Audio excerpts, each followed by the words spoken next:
ఓం గం గణేశాయ నమః. ఒకరోజు నారదుడు తపస్సులో ఉన్న బ్రహ్మదేవుణ్ణి దర్శించాడు. ఆయన అడిగాడు, గణపతిని ఎలా పూజించాలి, ఏ నామంతో పూజించాలి అని అడిగాడు. అప్పుడు బ్రహ్మదేవుడు గణేశునికి 12 మహానామాలు ఉన్నాయి అని చెప్పాడు.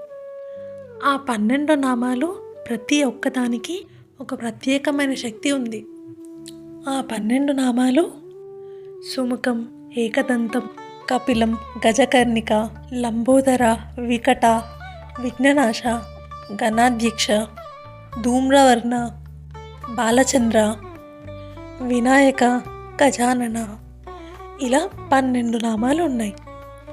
ఈ నామాలు జపించిన వారెవరైనా అతనికి విజ్ఞావంతుడిగా మారే వరం లభిస్తుంది అని అంటాడు నారదుడు.